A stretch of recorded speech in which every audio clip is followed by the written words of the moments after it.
We won't have the ability to look at cases from sort of a multidisciplinary way anymore, and what you end up with kind of with some raw numbers. As you saw there, that interview was from back in July, which marks the turning over of the fiscal calendar. But that new year didn't get a complete re-rack of new funding. It closed the book on Idaho's Fetal Mortality Review Committee. And with that, Idaho became the only state in the country to not have a state-endorsed board to review pregnancy-related deaths. Republicans found the committee to lack value because it didn't give lawmakers a, quote, work product, though we know it did produce annual reports. And in a state with restrictive health care for pregnant women, a la abortion laws, Democrats have been calling for the committee's return since day one. But the person pushing to bring that committee back might not be the one anyone is expecting. It's the same person who killed it, according to the Democrats and Andrew Bartline. The road's rolling into the State House. Ideally halt at the call to fix what's broken. Next item on the agenda. Or in this case, Representative Blanksma. What's been lost. This is with regard to the Board of Medicine. And on the heels of a committee left unfunded, disbanded. It's pretty straightforward. Representative Megan Blanksma sponsors its revival. So that there is some sort of ability to review it and make policy based upon what we know. In July of 2023, the new fiscal calendar folded on the state's Maternal Mortality Review Committee.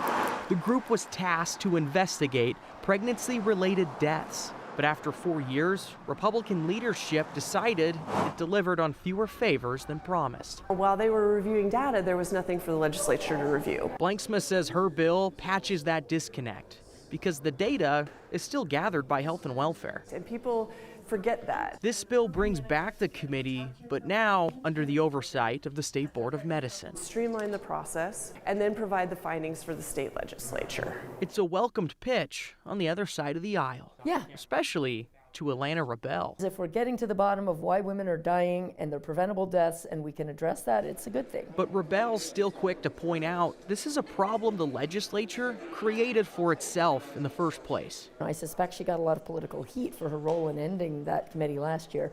So I'm delighted that she is joining us in supporting the restoration of the Maternal Mortality Review Committee this year. The legislature created the original Maternal Mortality Review Committee through 2019 legislation.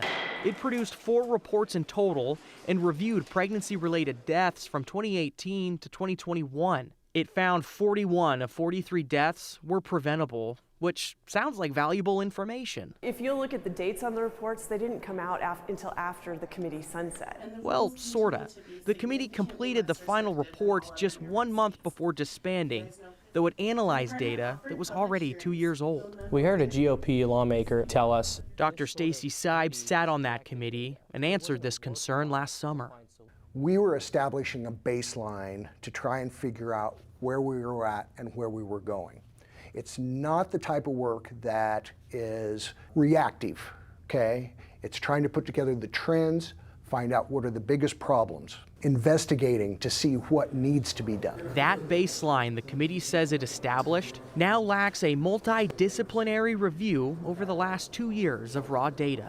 I wish she hadn't killed it last year, but we are where we are. Signify by saying aye. But here, Aye. Blanksma's betting it's different this time around.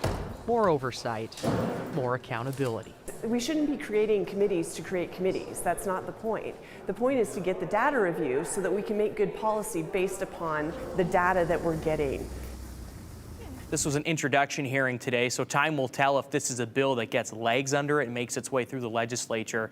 Blanksma was consistent with her message on why that group disbanded from when she talked about it 6-7 months ago. She says she wants a report to be given to lawmakers with direct information to direct policy. She says the language of this bill will ensure that. As for Rebel, she says until she hears testimony on it, it's tough to fully know how she feels about the finer details of that bill, but is happy at the very least, Brian, that it is being revisited, and then it seems that leaders in the majority party want to have a conversation about potentially bringing it back. It seemed like the timeline of getting this information was kind of the issue back last session when this thing disbanded. Is that addressed in this bill at all? I haven't seen the finer language of it. It takes Okay. a while for those RSs to be posted True, once they yep. officially become bills. But I do know the first year they did was 2018 with the data, the original committee, and it was created in 2019, and then the fiscal year would have been halfway through that year. So they had to do a little bit of retroactive work. By the time they finished up, they were still about a year and a half behind what was currently happening. Yeah. It is interesting the way it went out and now the way it's coming back is kind of full circle, I guess. If you Yeah, maybe the same players are on the new board. We'll see how it shakes out. All right, thanks, Andrew. We'll keep an eye on that one.